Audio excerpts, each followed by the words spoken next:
I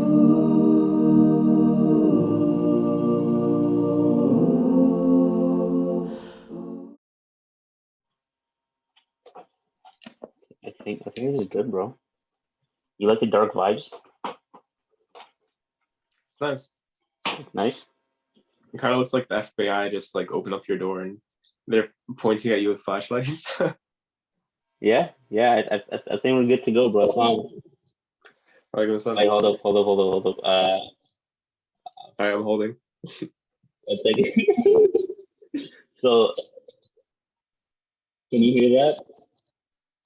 Okay, good. No. A video I had playing before just started playing automatically for some reason. It was mad weird.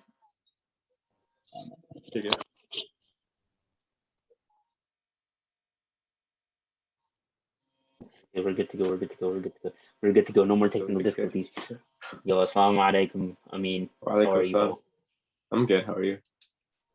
Alhamdulillah. Bro, you got the same fit as last time. Bro, I wear the same fit all the time. They're the same. The hat, bro, the glasses, the amazing smile as usual. Same shirt. Ooh, Yeah. Ooh, I like that, bro. I like that.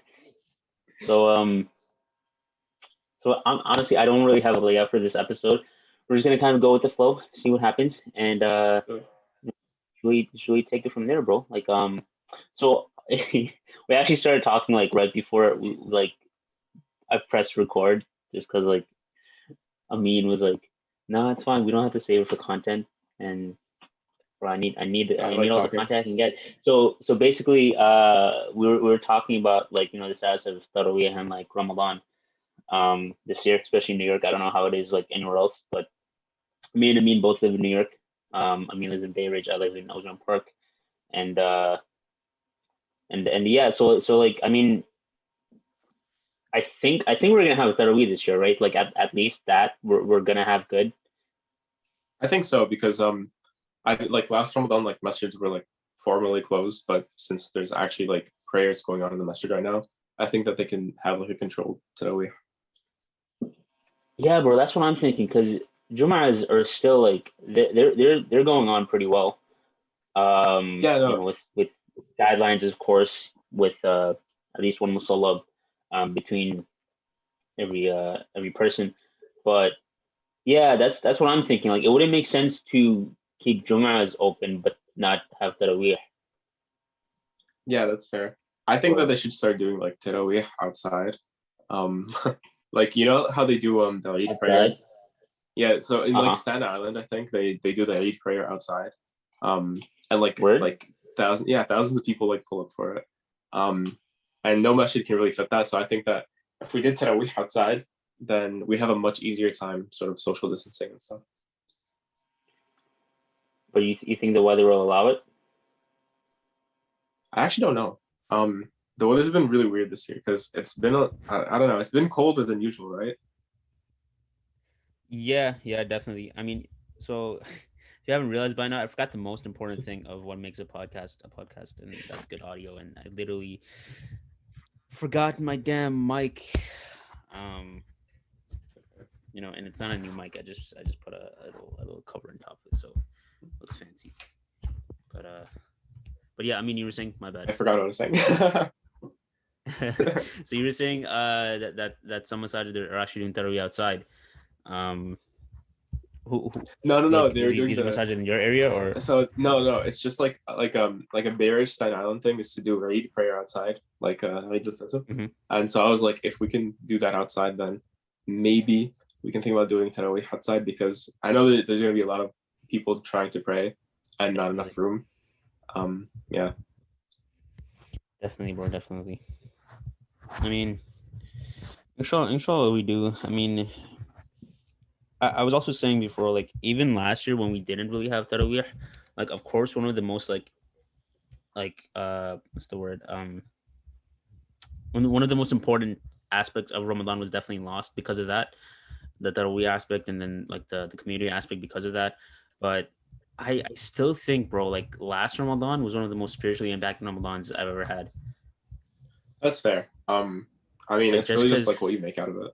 Yeah, really, like, that's I think just like the solidarity element of it, like just being by yourself most of the time and really reflecting, right?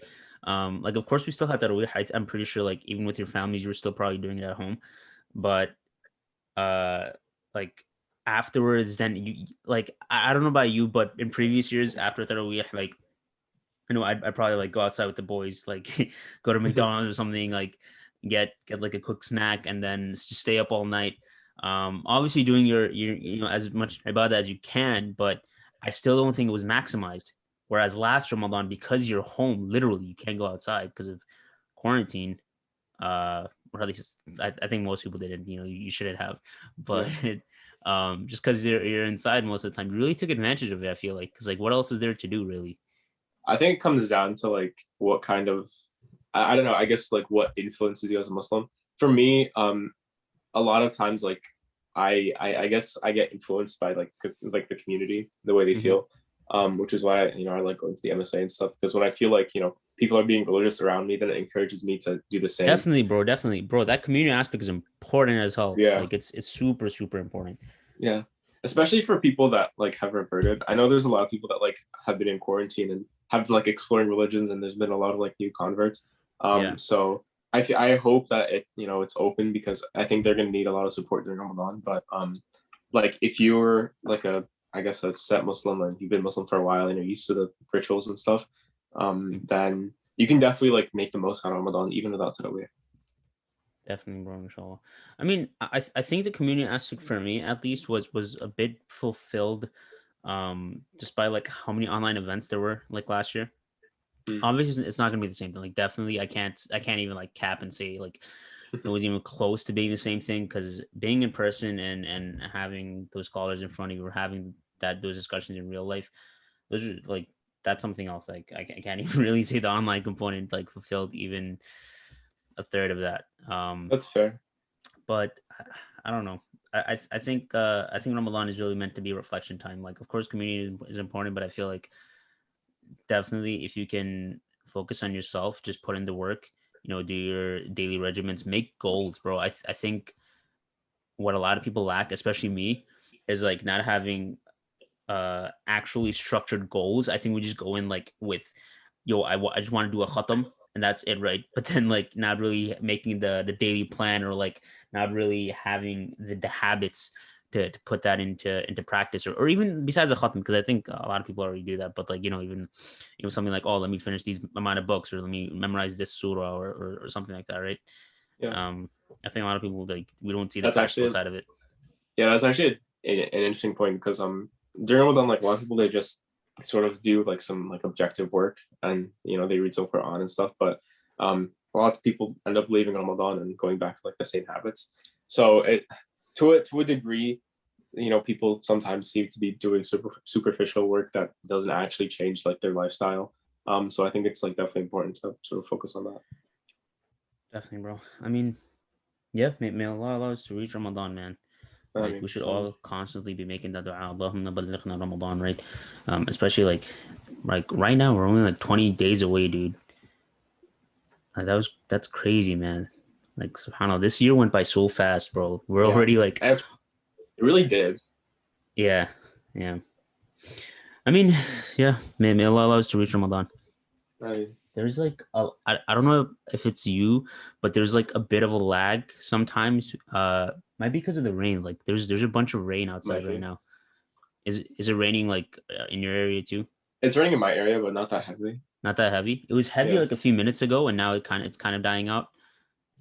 You like do lag out sometimes, but like you also seem to be okay. So I'm catching up with everything. Okay, gotcha. As long as the recording's fine, I'll check back and see if the recording's fine.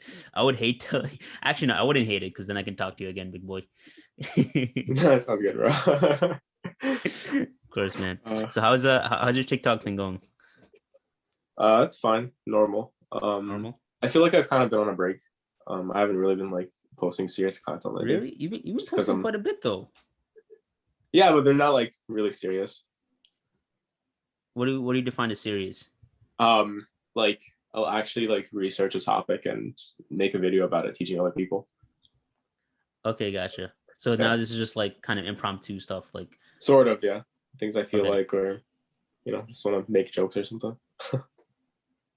Okay, gotcha. That's fair. I mean, sometimes I think people gravitate to that more just because it seems more genuine, like it's not structured.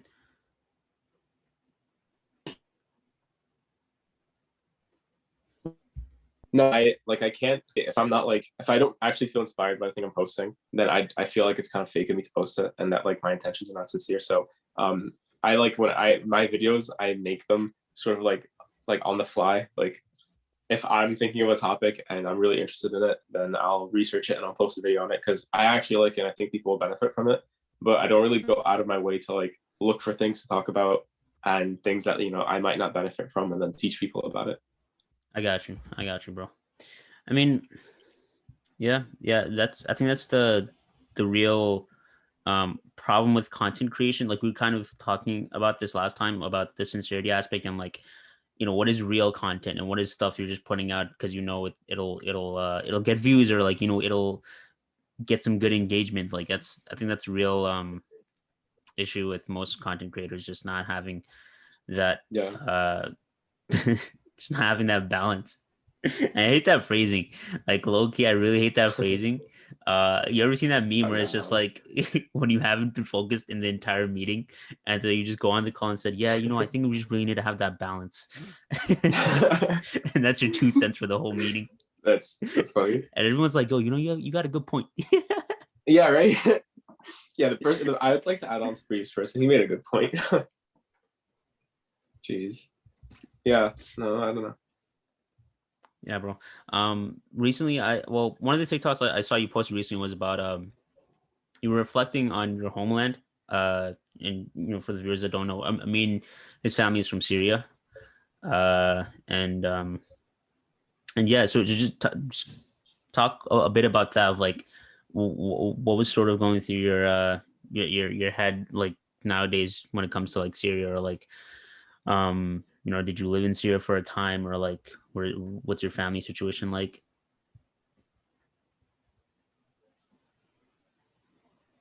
Egyptian, but like I guess I mostly identify as Syrian because I haven't really been to Egypt that much. And before the war, I've been to Syria a few times.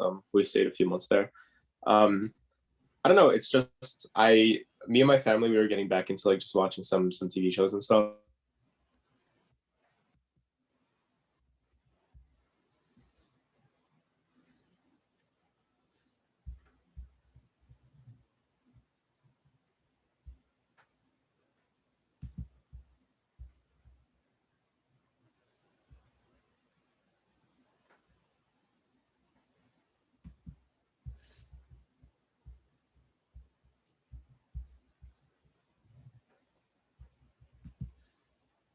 Oh, okay.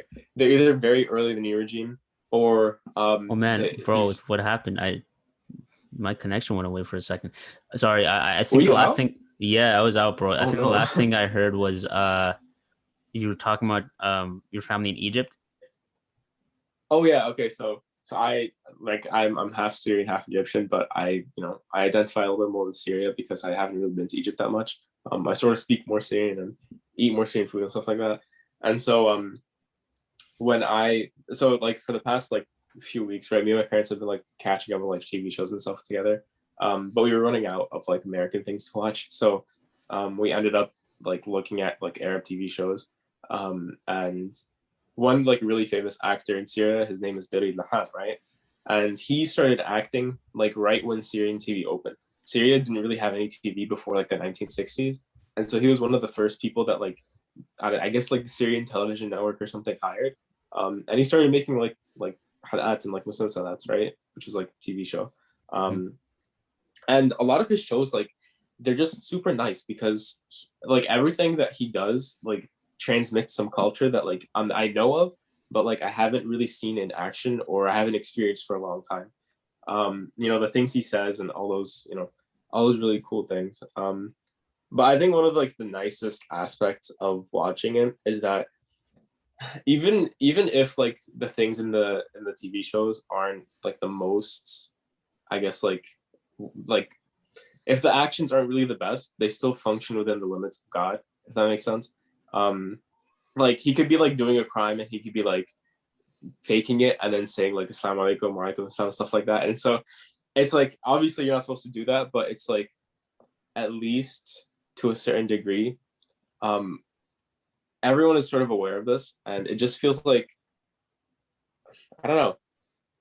It's just nice because a lot of times in America, you talk to people and you have things in your head and that you want to say, but you're afraid to say it because it might come out as weird to them. But in this scenario, like everything that I'm thinking of and everything that I'm doing, the other person understands and he'll reciprocate it. And so I think that's the main thing in this, just people understanding. Gotcha. When did you come to America, like with your family? I was born here. Okay. I was born in Arkansas. All right. Yeah, I remember Yeah. this. The whole Arkansas scandal. Yeah, I was born in Arkansas. I lived there for Or like a year, then I Kansas. moved.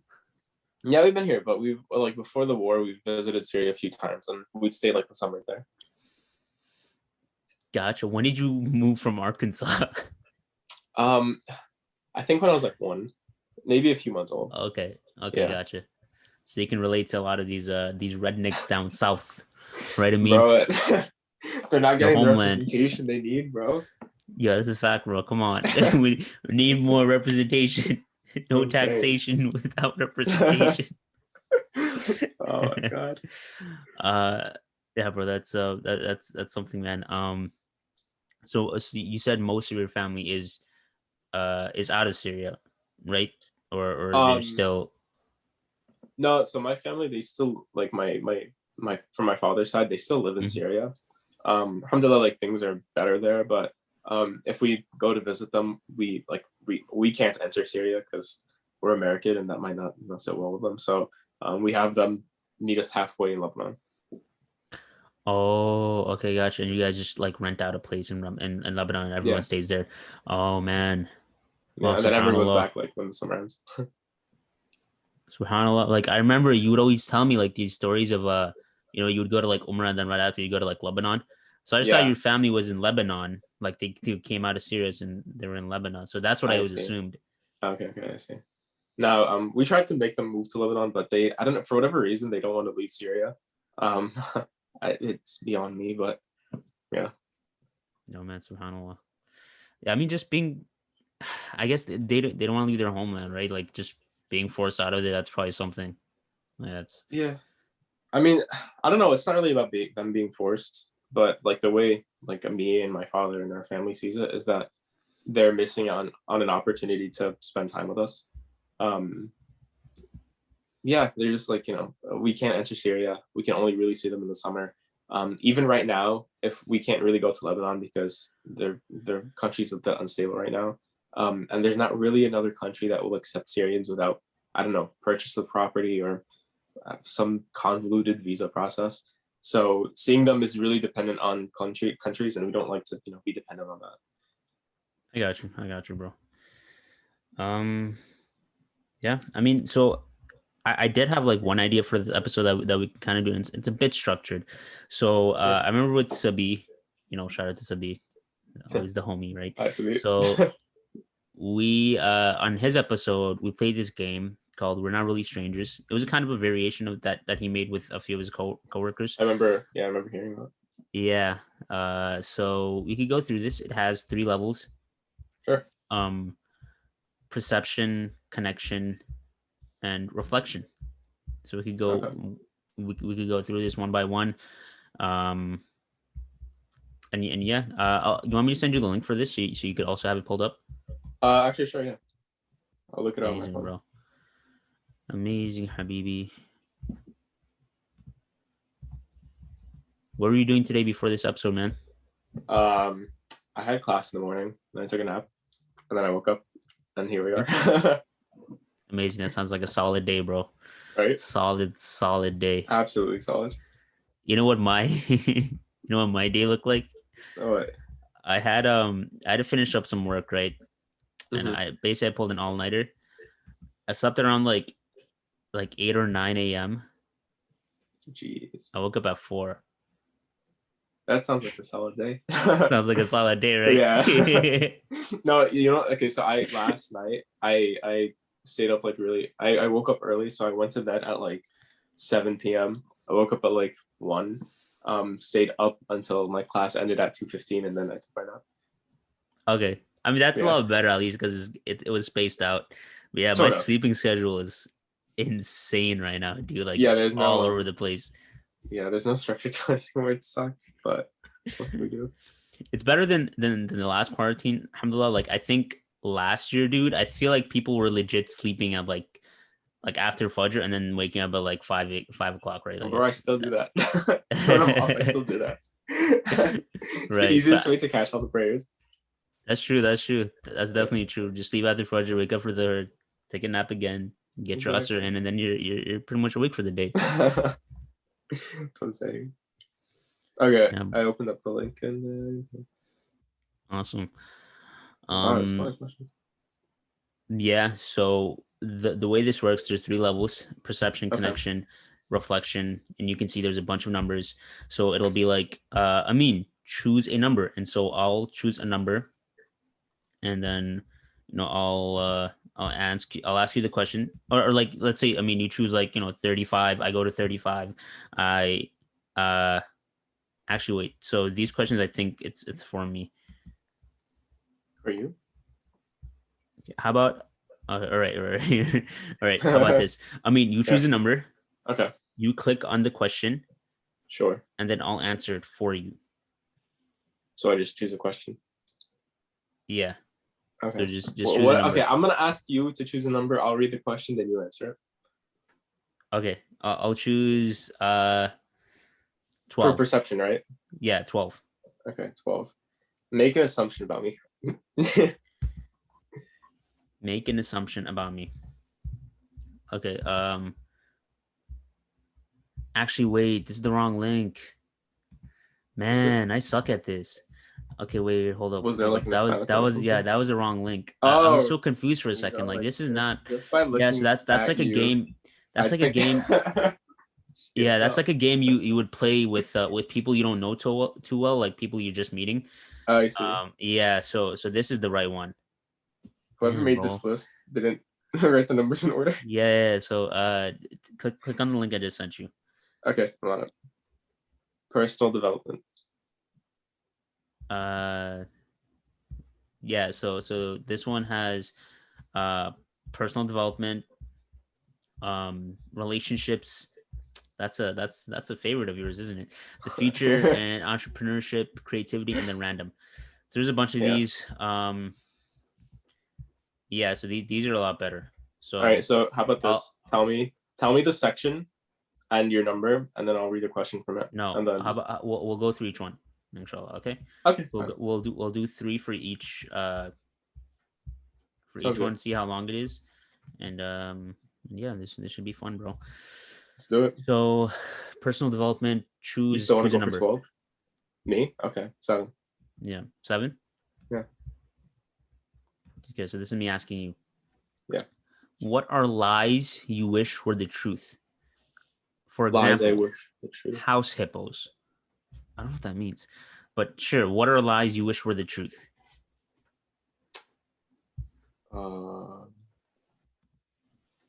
Jeez, that's complicated. It's gonna be a deep one too, if you want. That's very political too. I need like a second to think about that. Can you like edit the second out? If you have an answer, go for it. I'll keep thinking. Nah, bro, this question is for you. After this, you ask me a different question. You're not gonna answer with me? Nah, bro, this is on you. Whack. Okay. I'm trying to think of something that's like not gonna get me like canceled. Oh, come on, bro. This question's not that deep. Yeah, it's kind of deep. What are lies you wish were the truth?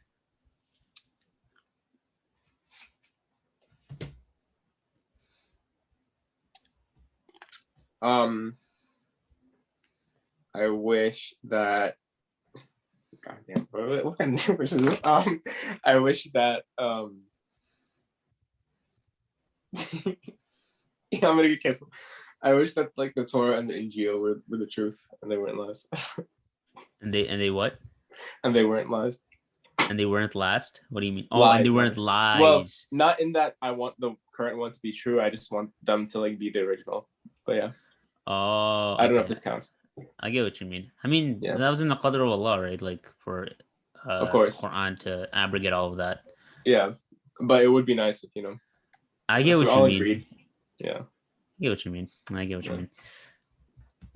Yeah, I mean, it's in the Qadr of Allah. You can't really do much about that. Damn, bro, you call the Christian and the Jews liars? No, I'm kidding. I'm kidding. Of course, I'm bro. kidding. I'm kidding. Okay, so let me choose. It's tough to think about. Let me choose a number. Sure. 15. Personal development. Okay. So this is me answering. 15. What are things that make you emotional? What are things that make you emotional? Okay, I actually want both of us to answer this one. Just because this is a bit deeper. So what are things that make me emotional? Of course, I'll go first. Things that make me emotional are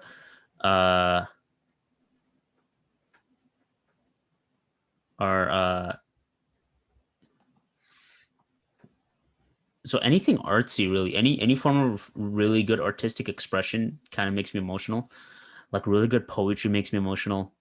Like when it's about Allah and talking about, anything that really is about, like, going back to Allah, finding the mercy of Allah, loving Allah, that makes me super emotional. Movies where characters are about to lose each other, that makes me super emotional, bro. In Avengers Endgame, dude, like, I can spoil it, bro. You should have watched already, but I know he died. When Tony died, bro. Yeah, I know. Subhanallah, man. That really killed me, bro. That killed me inside, bro. That was something, man. And yeah, like movies with moments like that, and yeah, shows as well. Like a bunch of anime makes me emotional whenever a character is just, bro. When a character that isn't when a character just starts crying, I'm just like, God damn it, dude! Like, really have me there. Oh, should feel soft. I'm pretty soft, bro. Pretty soft. I'm not even gonna cap. Okay. I'm pretty soft. But yeah. What about you? Okay, so I'd have to agree that, like, certain artistic expressions, but I'm not, like, I don't know, I'm not really into art. I guess by artistic expression, I'll say like TV shows and like movies. If there's like something really emotional in it, then I will get a little bit affected. For like the same reasons that you have, but I think, like, in terms of life itself, thinking about death makes me really emotional. Sometimes you'll have like a really nice day with your parents, and then you'll go to bed and you'll be really happy. Then all of a sudden you'll remember that, like, you won't always be able to experience nice days with your parents. So that always gets me. Other things that make me kind of emotional is like when people don't really get their justice. I remember how I told you that I was watching the series and stuff yesterday, and there was like this one, like the whole like season of the show is that, like, this guy got wrongly imprisoned and lost his family and all that stuff, and is coming back, and he's out of prison, but he doesn't know how to integrate to society. He's afraid of everything. That got me super emotional because it's like this man who has done nothing wrong, got falsely imprisoned, lost everything, all because people were greedy. So stuff like that gets me like really annoyed and kind of angry and kind of sad sometimes too. So I got you. Yeah, definitely. Yeah, these are some good answers. Moving on to the next one. Choose a number. 19. 19. What are things outside of your comfort zone that you should do more often? Memorize Quran. Maybe exercise. Okay. I'm always afraid that I'm going to start exercising and then, like, I don't know, make some kind of mistake and kill myself. You know what? Bro, what? That's such a weird fear. I mean, but like, yeah. Okay, you know what things help out for both of those? Literally the same solution for both. Yeah. A partner. That's like one thing that every time I have done those things, I've had a partner, but in Corona it's been kind of a little bit more difficult to have a partner with that. I used to memorize, but like when Corona started, I couldn't really be my sheikh, and online learning wasn't really working, so we took a break. The other thing with like memorizing Quran is it just like feels like a snowball of, I don't know, just you memorize, and memorizing itself is not hard, but retaining what you memorize and not getting confused is super tricky. And if you're not constantly like going over it, then you kind of lose it. And I'm really afraid of like, memorizing the entire Quran, and then I have like a year or something where I'm just not feeling it, or like I'm going through something and I just forget it. And that's like my biggest fear with memorizing Quran. Yeah, bro. I mean, you need that commitment, inshallah. I mean, yeah, that's something to really think about, honestly. That's something that I was scared of too. Yeah. Because I used to memorize a lot when I was little, and then I kind of forgot a lot of it. Yeah. So inshallah, over the years, I'm gonna review more and more of it, just to get that back. But yeah, you're right. Reviewing is a lot harder than memorizing it initially. Yeah. But I mean, Ramadan's coming, right? And even then, maybe we can make a plan. Something like that, little by little, every single day.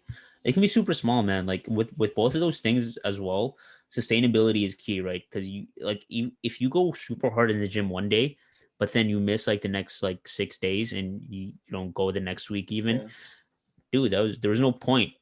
It's worse than just not going to rather than like, let's say you do like 10 minutes jumping jacks every single day. That's a lot better for your health. Same thing with Quran, like reviewing. Maybe you don't have to memorize new things. Maybe you could start reviewing a couple ayat a day. This is a reminder for myself, because I don't do that. But consistency, man. Consistency is probably the most important thing. SubhanAllah. Yeah, consistency is the hardest thing. Yeah, definitely, bro.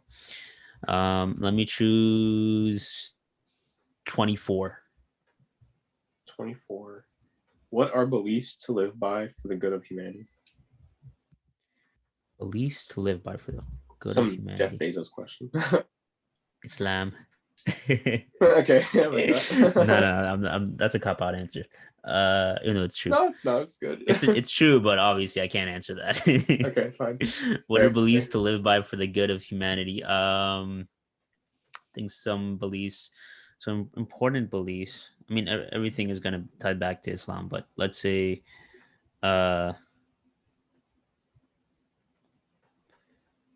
the belief that every hardship is gonna have a way out.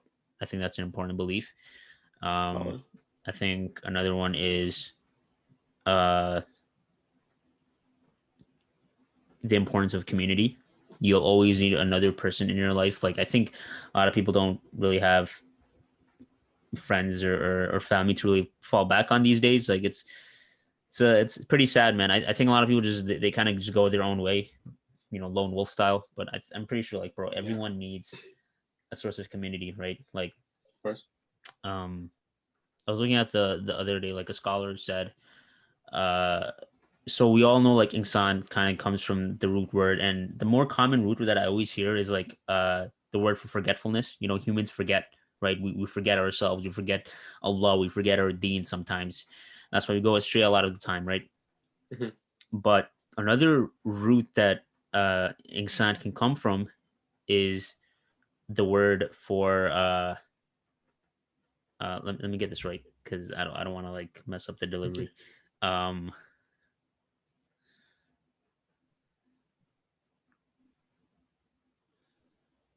Yeah, so the other root, I believe it was Ungsia.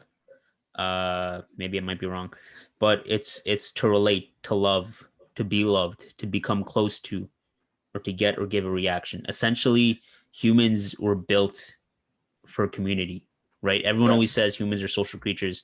We're meant to be loved, and I think that's something that's important, man. Like to love and be loved. That's an important thing to hold on to. I agree. It's a good answer. Thank you, Amin. Of course you can. Give me a random number. 3. 3. Ooh. Yeah. 3. What is the TED Talk you were born to perform? Oh man, I remember you were talking about this with Sadiq. TED Talk I was born to perform. Essentially, like if you were gonna give only one talk, what would it be about? Okay, I'd have to say that it would have to be about sort of religious, not religious, historical, not even historical. I don't know what word to use for this, but basically an explanation of why like preservation of knowledge is really important. Because like after studying like a bunch of different religions, the one main issue with every single one other than Islam is that they're not able to preserve their information from the get-go, and so they fall into misinterpreting it and adjusting the interpretations based on the time and the way people feel. And that just makes for like, it basically makes for a system or a set of teachings that more so reflects what humans feel and want other than what's actually right.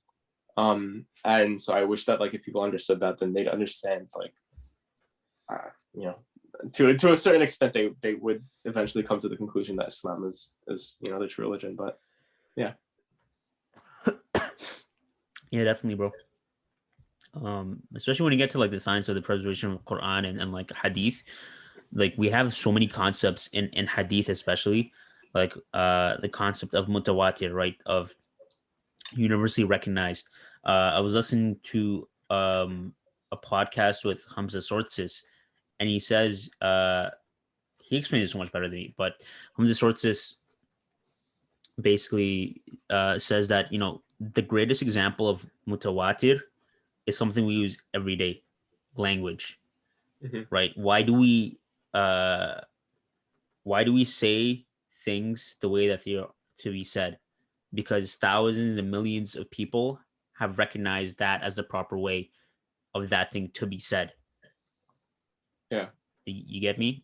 Like, yeah, that's pretty profound. Like even if it was written down, how would you say it, right? Even if it was like written down, it's that written version is still a reflection of what was being said. Yeah. And that's been recognized by the whole society around, and that's why we understand that word to be said as that word. And so mutawatir is that concept exactly, but in hadith form. Of a mutawatir hadith being something that's so universally recognized that if anyone said that's not true, then it's like, what basis do you have, bro? That's a really good point, because when like the first thing that they teach you when you study like other religions is that when you're the biggest time, the time where the most information is either changed or lost is like when you're translating from one language to the other. And you can kind of see this in like Christianity in the Bible. It's been like translated to like many different languages, but it's like the very term like of saying Jesus is the Son of God is very sort of ambiguous, right? Because in previous, Abrahamic religions, God's described, other prophets as being his son, right? But that doesn't mean that, it's blood related, or that, he's the father or anything. It's sort of like more, I don't know, a statement of their like holiness. Intimacy, like closeness, or yeah, like their closeness and how, accepting he is of them and how pleased he is with them. And so to a certain extent, like, people will read, Jesus is the Son of God and take it literally, but in previous, contexts, it was not literal. So it's like that's not something universally accepted that they universally accept. So that's where they got a lot of their issues from. Yeah, bro, that's an amazing point, actually, because yeah, that's an amazing point. I can't really say more than that. Bro, you should refute Christians, Jews, every religion left and right, bro. We got a mean in one corner. I would love to, but it's so complicated just because there's not really a foundation for arguing. There's just like how they interpret it is like how they interpret it, and you can't really convince them otherwise. It's very, I don't know. It's just, it sucks. I've always thought of it, but I don't know. Argumentation is not the best form of that way, in my opinion. No, not argumentation, like debate, right? But there's no foundation to like what's right and what's wrong. So I got you. Yeah. I think it's my turn, right? Okay, I'll choose 11. 11, okay. What are things you can build with your hands? What are things I can build with my hands? Like literally? Damn, I don't know. IKEA. I can assemble that to an extent. I can make tea. Does that count as building? Valid. I can make tea. Some would say it's a bit watery. I'd say it's It's okay. Get the job done. Okay. I can make an omelet. Things I Wow. can build with my hands. Yeah, that's the extent. That's the extent. I don't have much Basically going for me. looking What for about a man that can make omelets, wet tea, and IKEA furniture. Bro, You come on. found it? All tea is wet. All tea is wet. Come on, bro. Don't get me like that. Fair. All right. Inshallah, we can move on to relationships then. Sure. Your favorite topic, man. Go with 7 again. Give me a 7? Yeah. Okay, gotcha. 7. What are opportunities to spend intentional time with the people that matter? Huh? I don't really get that. What are opportunities to spend intentional time with the people that matter? I maybe like, is this?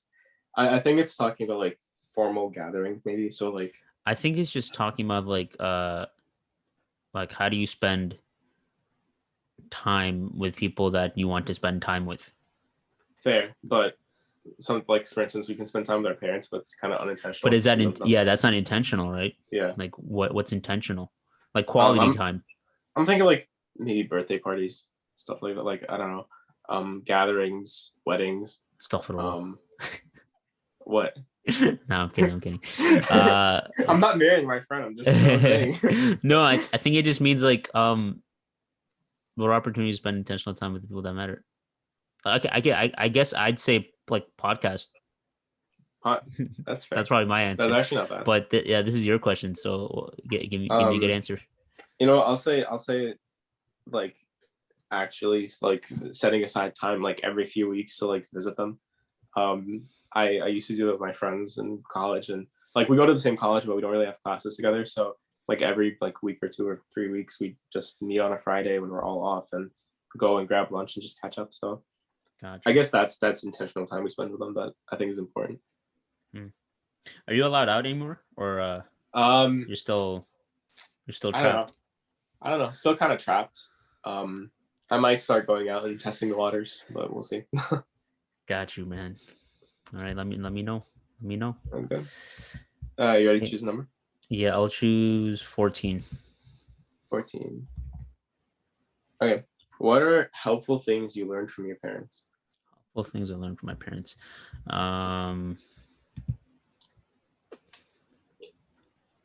Helpful things. This is pretty vague in general, but I guess I learned. I don't know. You can answer this in so many ways. Okay, I guess one thing is like how to really prioritize the needs of others above yourself. Okay. Both my dad and my mom, and I'm sure like a lot of parents probably like this answer probably applies to a lot of parents, but like they both do it in different ways. Like my dad would literally like do like 10-14 hour shifts at work. And then my mom, you know, she'll literally like she will literally like do the most, like literally. That's the beauty of being a parent, man. They'll literally do everything for you. And so I think I tried to do that with my friendships, like go out of my way if they need me, you know, give my time, you know, give any resources I can provide, really. Like that's pretty much how I would answer that.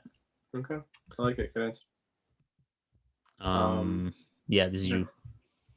What the heck? 2. Okay. What are some questions you're too scared to ask your parents? Ooh. We should both answer this. All right. Yeah. All right. Should I go first or should you go first?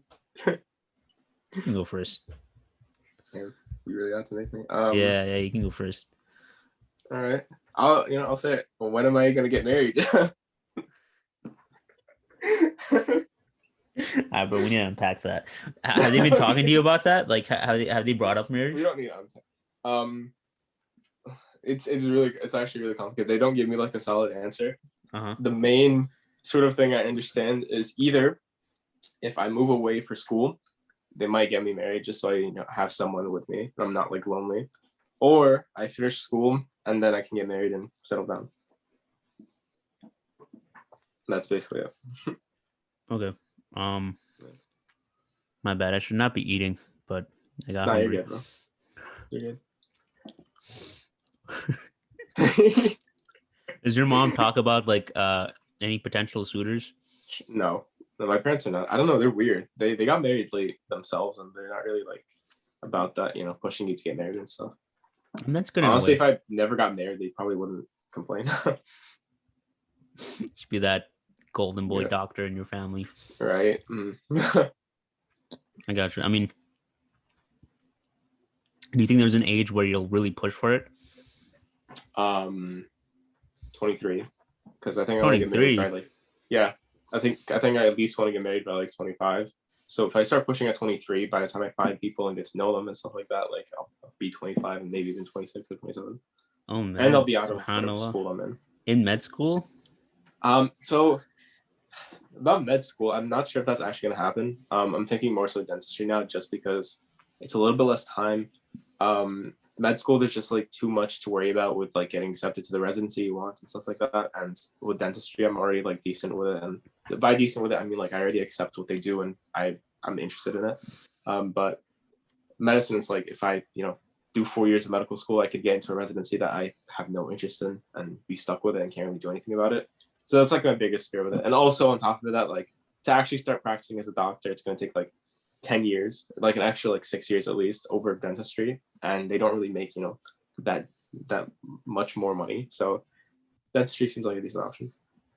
All right, man. All right. Yeah. Either way, you're going to be Dr. Amin. Inshallah. We'll see. You can take care of my teeth, bro. I got you. Okay. All right, you answer now. I want to unpackage the marriage a bit more. So, I know you. yo, you started this topic, dude. You know you can't I just mentioned. But okay, let me unpack this. What can I ask you about the marriage situation? I don't know. What do you want to ask me? Okay, so my parents are a bit like they'll drop like jokes here and there, like literally. I don't think they're really taking that like seriously. Like my mom, she's a clown when it comes to this. Like she'll literally say, "So when you're trying to get married, and, I'm trying to clown back, so I'm like, when you want me to, right?" So, okay. And she's like, "All right, what if I want you to get married like next week?" I'm like, you know what? That's fine as long as you're happy. She's like, I don't know, like she gives me weird answers sometimes. Like before, she'd be like, "Yeah, my son's never gonna get married until he's like 30. He's gonna do like all the stuff he wants to. He's gonna study so many years, become a scholar." I'm like, "Oh yeah, what do you think I'm gonna do with my life? Like, what?" Yeah. Like, seriously. But yeah, now she's like a bit more open to the idea of like in the next few years maybe. Okay, honestly, man, I don't really have a set date. I don't really like thinking of having a set date just because it might not happen. So I don't know. Do you have anyone in mind? No, I actually don't. Okay, have you had people in mind before? Yeah, of course. Yeah, of course. Okay, that's a good answer. Yeah, it's an honest answer. Okay, I think we can move past this. Okay, I'll choose number 12. Okay. Number 12. Yeah. It's loading. What are activities you can do with friends that would bring you closer together? Play this game. I think this game is very effective in bringing people closer together. Being honest with people, telling them how much they're loved, telling them how much they're appreciated. It's always good. Fair. Choose number 11. Number 11. What are things you've been putting off that you'd like to do in one of your relationships? I can't really think of anything actually. Like for people that, I can't really think of anything. Like there have been people that like I sort of like during quarantine I've been pretty bad with communicating with people, but I don't know. It's just I'm kind of disconnected from time and reality, so I don't really feel like motivated to talk to people. But there are some people that like I still keep in touch with and stuff. And I think that to the people that I still keep in touch with and talk to like on a daily basis and stuff, like I think that we're basically doing everything for both of us that we need. and like to the other people, like I don't really care. Wow. As bad as that sounds, as bad as that sounds, like you guys are like great acquaintances and stuff, but like, what do you want me to do? as bad as that sounds. Gotcha. Okay. I'll choose number 9. Okay. What are ways to display loyalty to the ones you care about? What are ways to display loyalty to the ones you care about? Sacrifice yourself and however you want. Sacrifice your time for their sake. Sacrifice your money for their sake. Sacrifice your energy. Just as long as you're showing that sacrifice, they know you care. That's very fair. Yeah, that's a good answer. Very proud. And I think we should move on from relationships. Just because I do want to get through this. You should more Shaquille. Bro, the next question is yours. I'm cool with this. Give me another one. Give me a number. For what? For relationships. We'll do one more and then move on. Okay, sure. 20. 20? Yeah. By the way, I'm not reading these. I'm just choosing. Okay. What are things you look for in a relationship? Wow. What is this question? I love this. Can we specify what kind of relationship? You know what? For the sake of entertainment, I'll say a romantic relationship. For the sake of it. Okay, then this means you have to answer too. This is my question. I don't care. You have to answer. This is not my question. I'll answer. I don't have to answer this. Shut up. You will. Okay, in a romantic relationship, like honestly, not really that much. You don't look for that much? I'm not really looking for that much. I think like, if we both understand like our Islamic rights to each other, like my duties to you and your duties to me and stuff like that, then it'll be fine. I'm not gonna like obviously expect it from you, but like I think there should still be like that understanding just so we don't really run into any issues. And then on top of that, like really just someone to be more religious with. Like I said in the beginning, like a lot of like my feeling for inspiration and like my boost of iman and stuff comes from like other people around me. So I feel like if my wife, if sometimes her iman is high and mine is low, she'll help me out. And if mine's high and she's low, then I'll help her out and stuff like that. Top of that, just best friend. That's all I can really say. Good answer. Yeah. Okay, I think we can move on. Okay, let's move on. So we'll do a couple from the future and off, inshallah. So sure. You just went, so I'll choose number 17. Okay. What's that? 17. What are ways you see work and careers changing in the next 15 years? What are ways you see work and careers changing in the next 15 years? So the next 15 years, I'll be 35. I think in the next 15 years, the goal will always be to do the least amount of work for the most amount of pay. Yeah. I like that. So obviously, we're in our 20s, right? So the 20s are like meant to grind, hustle as much as you can, get that income high, whether it be like different revenue streams, putting more shifts at work, however you can, right? That's probably, that's usually how it goes. And obviously like get that balance in, don't freaking like, overwork yourself and then, overexert yourself. Like don't do that if it's going to be toxic for your lifestyle, but obviously like put in as much work as you can to really make sure the rest of your life is comfortable and the rest of your family is taken care of. So I think that's what I'm always thinking of, like how can I take care of my family in the next like 10 to 15 years. So I think that's the goal, really. That's fair. I always think about how much my parents worked and like how much time I feel like I missed out with them. So I'm like, at least before I have kids, I want to make sure that like that they'll be like financially stable and I can actually right. You want that time at least with the people you love. Exactly. Yeah. I got you. Also, capitalism kind of sucks. You can get around it and support yourself. Like working for other people is not really gonna help anyways. Definitely, dude. Definitely. Yeah. Okay. I'll choose 7. 7. What are some ways in which growing up on Mars would make you better than Earthlings? Wow. Bro, this is What kind of this is a question BS this? question. Can I choose another one? Go ahead. Okay. Excuse my use of BS. I'm not. Wait, can I choose another one? It's my I'm not trying to question. Sorry, what? Wait, am I supposed to choose the question? Yeah. Do you want to go with this? No. I can choose a different one. I mean, if you like the question, we can stick with this. No. I'll go with like 19. Okay. Also, I was saying like, BS is not a curse, right? Like it's just like we know what it stands for, but I don't really say the word. Well, ask a scholar. I have no clue. I'm not asking for fake wise, man. I'm talking about like practical wise. Like it's not a curse, right? Because Technically like not, but like when you think of BS, you still think of what it means, and then I mean, the S in BS itself is kind of like debated of whether it's a curse word or not. It's okay. It's not like honestly, I don't really see it. I don't really think about it as like curse or not. I think about it as like, I don't know, just yeah, sure, whatever. Nice. I got you. Yeah, it's not a it's not a professional word to use. I guess so. Yeah. Yeah. Sure. You said, sorry, what number did you say? 19. 19. What are the most existential threats to humanity? What are the most existential threats to humanity?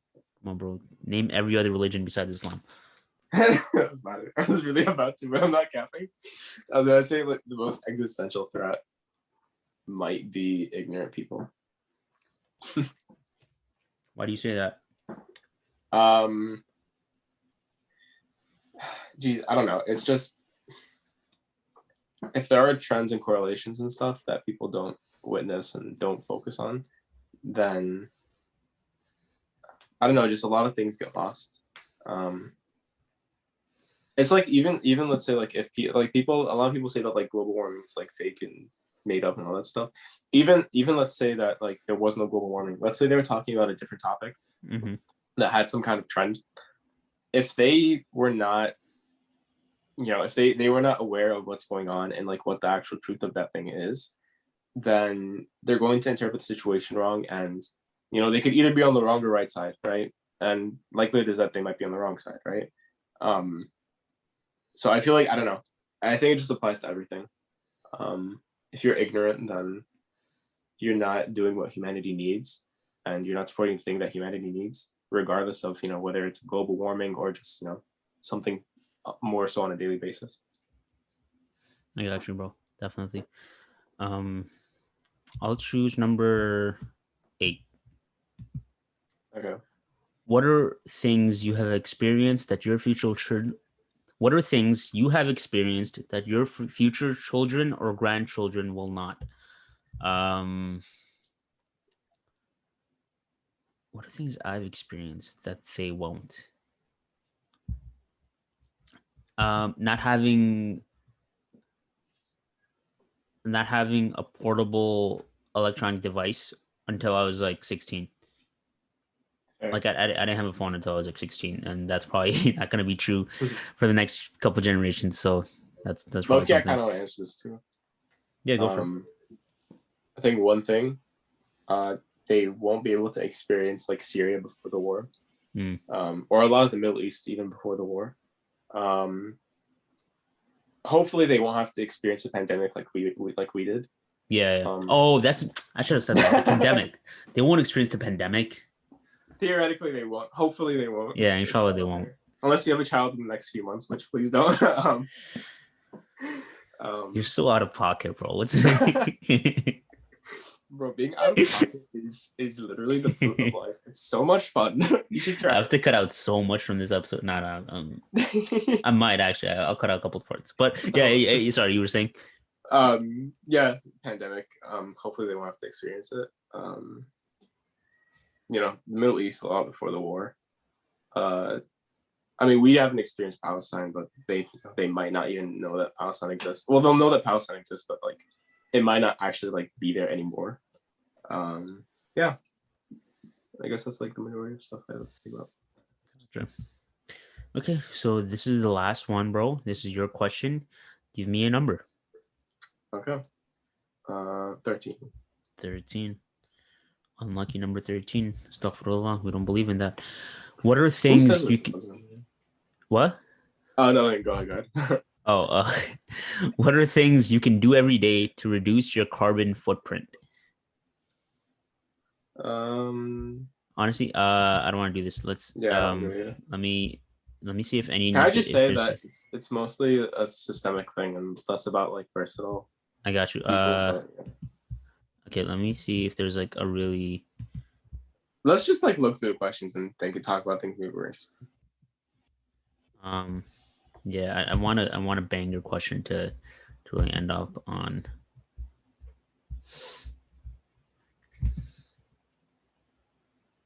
I feel like we should go back to like the first one, first section. Oh, if you look at number 2 for personal development, what has your life taught you about life? I think that's a decent question. Okay, yeah, that's good. We can both answer this one, inshallah. So I'll go first, and then we can... I'll go first. What has your life taught you about life? My life has taught me that the people you surround yourself will be who you turn out to be. And so always make sure that the ones that you surround yourself are people that love you, that people you respect, they don't make you feel bad about yourself, and they will always be there for you. Okay, fair.